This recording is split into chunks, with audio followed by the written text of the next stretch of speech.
Hello everyone. तो अपने first order discuss कर रहे थे। फर्स्ट ऑर्डर में अपने तीन टाइप देख लिए, वेरिएबल सेपरेबल मेथड देख लिया, equation reducible two variable separable method देख लिया, और तीसरा अपनों ने होमोजीनियस डिफरेंशियल इक्वेशन देख लिया। चौथा कौन सा था? नॉन होमोजीनियस, जो कि एग्जाम्स में आता नहीं है, इसलिए अपने वो डिस्कस ही नहीं करेंगे।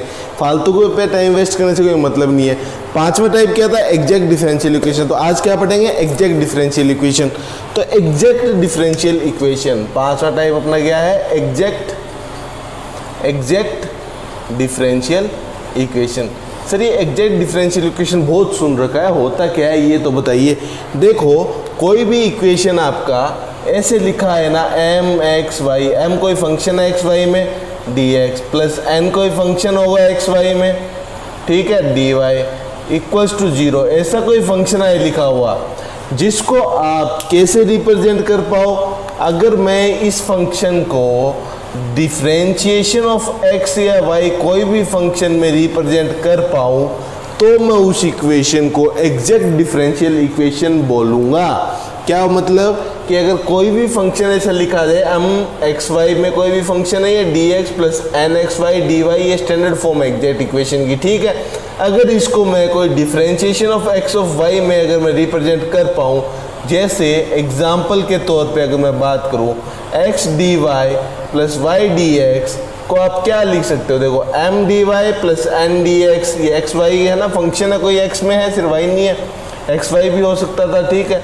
तो इसको मैं डी ऑफ एक्स वाई लिख सकता हूँ ना, d of x into y लिख सकता हूँ ना। तो मतलब ये क्या आपकी एग्जैक्ट डिफरेंशियल इक्वेशन है। तो ये बता दिया मैंने कि एग्जैक्ट डिफरेंशियल इक्वेशन की फॉर्म कैसे होगी। चलो ठीक है सर अब इसको मतलब ऐसा कोई क्वेश्चन आ जाए तो उसको सोल्व कैसे करेंगे? चलो सर ये तो आपने बता दिया कि ऐसा तरीका होता है, तो अब सॉल्यूशन का और बताइए सर। ऐसा क्वेश्चन आ जाए ना आपका एग्जैक्ट डिफरेंशियल इक्वेशन का, तो उसकी जो पहली कंडीशन आप नोट लगा के लिख लेना कि जो पहली नेसेसरी और सफिशिएंट कंडीशन होगी ना एग्जैक्ट को पहचानने की, नेसेसरी एंड सफिशिएंट कंडीशन कि वो एग्जैक्ट इक्वेशन है या नहीं है।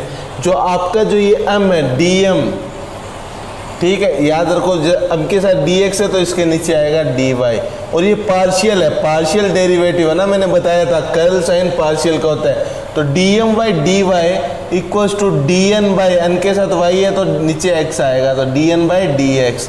ये नेसेसरी कंडीशन होती है कोई भी इक्वेशन को एग्जैक्ट फॉर्म बतानी है ना आपको, जैसे इस फॉर्म में बनाई है आपने, तो अगर एग्जैक्ट है तो उस ये होना चाहिए वहाँ पे, ये नेसेसरी और सफिशिएंट कंडीशन ये होती है।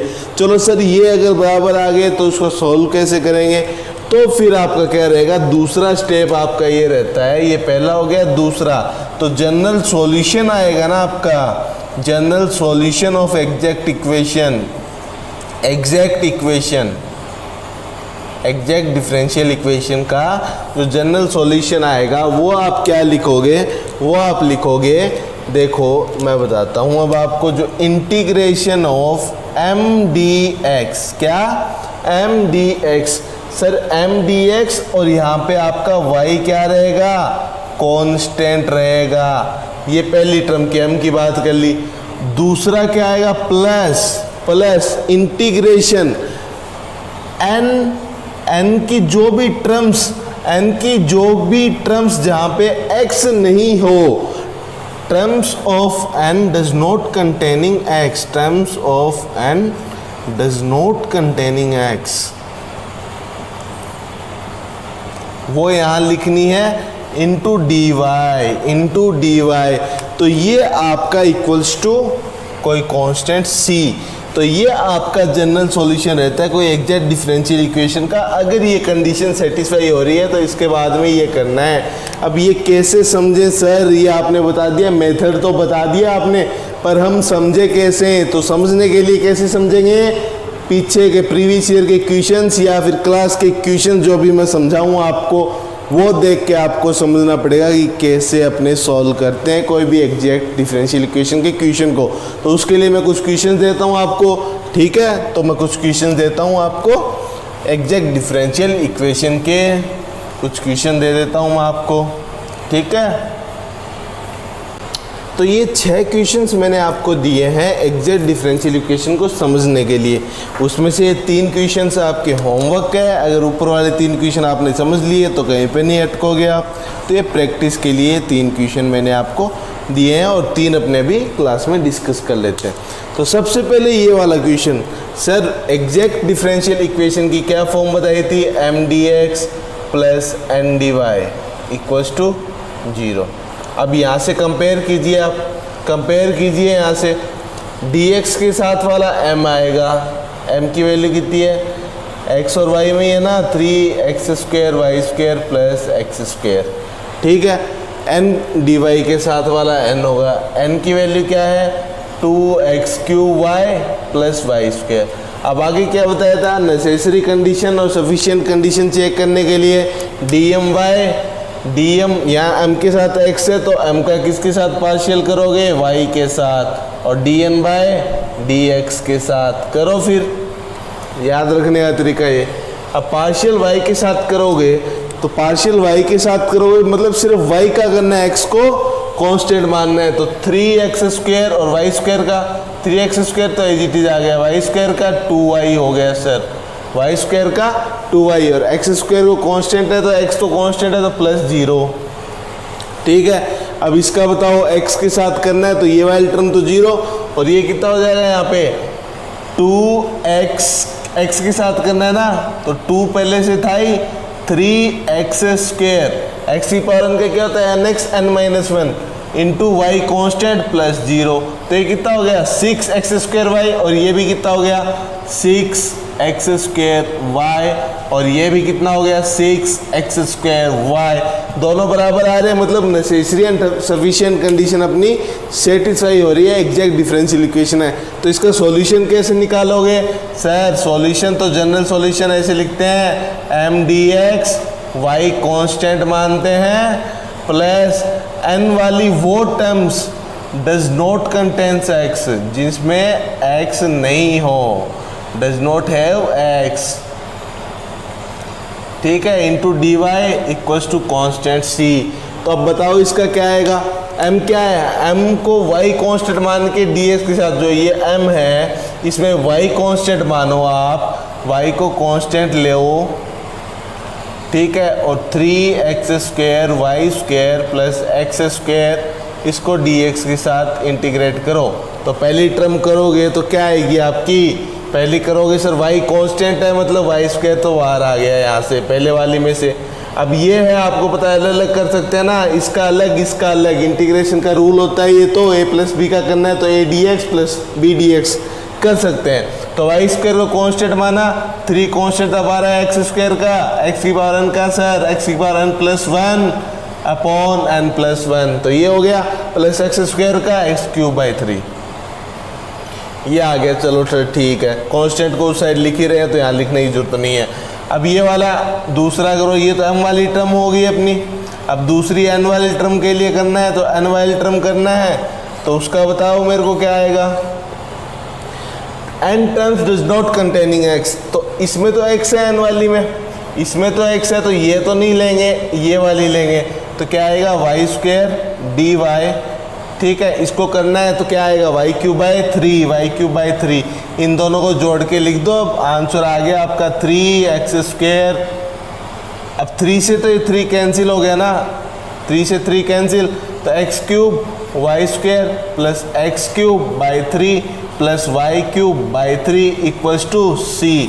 ये आपका फाइनल आंसर आ गया। तो पहला क्वेश्चन समझ में आया एग्जैक्ट को कैसे सॉल्व करते हैं, ठीक है, समझ में आ गया सर। बस ये याद रखना आपको, और ये नेसेसरी सफिशिएंट कंडीशंस कैसे याद रखोगे, m को किसके रिस्पेक्ट में पार्शियल डेरिवेटिव करना है सर, m के साथ dx आ रहा है मतलब y के साथ करना है, दूसरा n dy के साथ आ रहा है मतलब x के साथ करना है। तो ये थोड़ा सा मेमोराइज करने का तरीका भी बता दिया मैंने, ठीक है। ये तो मैंने पहला क्वेश्चन तो मैंने पूरा कराया, पर आपको गेट के हिसाब से सोल्व करना है, तो दूसरा क्वेश्चन अपने वैसे ही डील करेंगे शॉर्टकट में, ठीक है। ये आप पॉज करके नोट कर लेना। अभी दूसरा क्वेश्चन और डिस्कस कर लेते हैं अपने, ठीक है। दूसरे क्वेश्चन में क्या है सर आपका, दूसरे क्वेश्चन में आपको ये लग रहा है कि सर होमोजीनियस तो नहीं है, नहीं होमोजीनियस नहीं होगी, क्योंकि इसमें x और y दोनों आ रहे हैं, x और y दोनों आ रहे हैं, होमोजीनियस में भी दोनों आ रहे हैं, तो आपको चेक करना पड़ेगा। और मोस्टली आप देखोगे ना, जब ये x और y मल्टीपल हो, x और y मल्टीपल हो, तो वो एग्जैक्ट ही आती है, क्योंकि कॉमन नहीं आ पाएगा, सेम डिग्री नहीं निकाल पाओगे, तो ये एग्जैक्ट आएगी। अब इसको इधर क्रॉस मल्टीप्लाई करो, आप क्रॉस मल्टीप्लाई करोगे तो sine y minus 2y sine x into d y equals to y square cos x plus cos y into d x.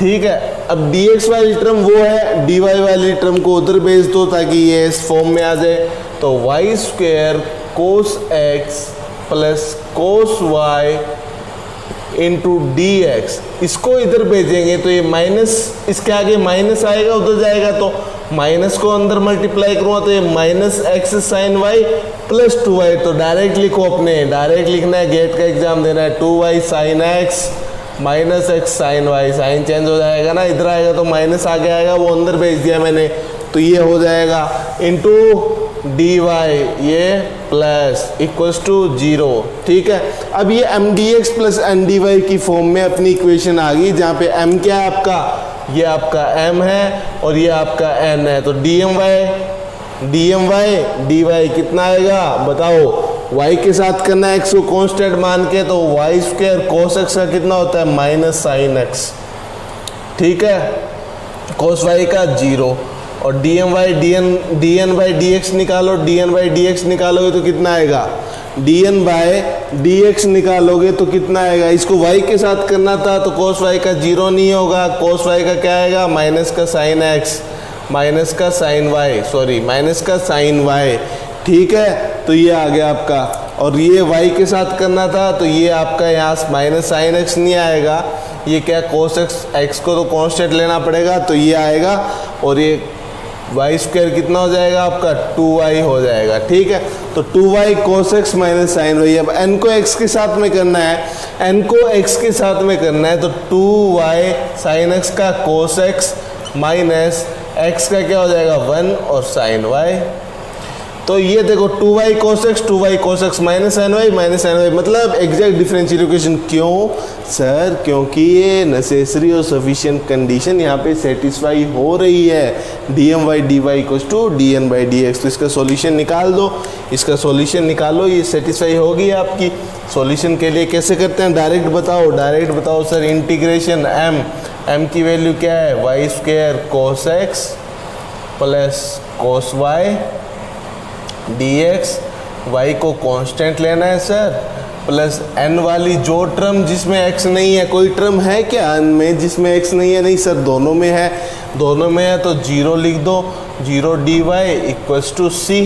अब इसको करो, y कांस्टेंट लिया, cos x का क्या होता है, cos x का इंटीग्रेशन क्या होता है, अगर cos x का डिफरेंशिएशन माइनस साइन x है तो cos x का इंटीग्रेशन प्लस साइन x होगा सर, इंटीग्रेशन डिफरेंशिएशन उल्टा होता है, तो y square sine x plus cos y constant है सर, कांस्टेंट है, कोस y x का क्या हो जाएगा 1 का क्या हो जाएगा x हो जाएगा सर, इक्वल्स टू 0 का 0 हो गया इक्वल्स टू c। ये आपका फाइनल आंसर आ गया, ये सेकंड क्वेश्चन हो गया आपका। अब लास्ट और थर्ड क्वेश्चन डिस्कस कर लेते हैं, फिर ये 3 क्वेश्चन आप प्रैक्टिस करना है जिनके तीनों के आंसर मैंने दे रखे हैं। ठीक है, जो थर्ड क्वेश्चन है आपका ये आप नोट कर लेना, मैं इरेज कर रहा हूँ। ठीक है, तो लास्ट क्वेश्चन है जो थर्ड क्वेश्चन है आपका, उसमें क्या है, इफ़ द डिफरेंशियल इक्वेशन, ये है डिफरेंशियल इक्वेशन आपकी, अगर ये एग्जैक्ट है देन अल्फा एंड बीटा पूछा है, एग्जैक्ट होने के लिए क्या कंडीशन होती है सर। एक तो ये फॉर्म देखो m d x plus n d y, ये आपका m है और ये आपका सर n है, तो एग्जैक्ट होने के लिए d m by d y equals to d n by d x होना चाहिए सर।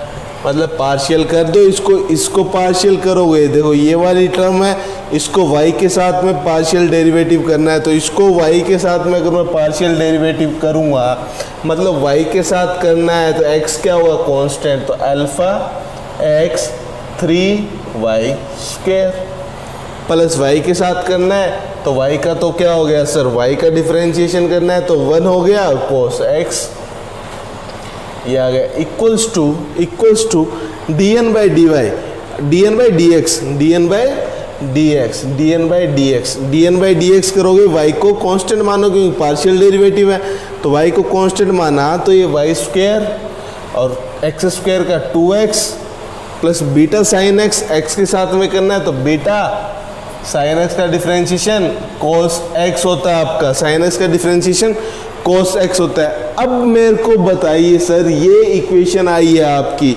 ये इक्वेशन आई है तो इसमें क्या होगा, आप लोग क्या करोगे सर, क्या करते हैं generally sir, compare this equation, compare करोगे। क्यों करोगे, देखो आप यहाँ क्या एक्स वाई स्क्वायर है, यहाँ एक्स वाई स्क्वायर है, यहाँ कोस एक्स है, कोस एक्स है, तो एक्स वाई स्क्वायर है, कांस्टेंट को कंपेयर करो सर, एक्स वाई स्क्वायर मतलब जो अल्फा 3 अल्फा है, 3 अल्फा इक्वल्स टू 2 है सर, और कोस एक्स के आगे 1 है और यहाँ पे बीटा है, तो बीटा की वैल्यू सर 1 है मेरी सर, तो अल्फा की वैल्यू सर कितनी आ गई, अल्फा सर 2/3 आ गया और बीटा सर मेरा 1 आ गया।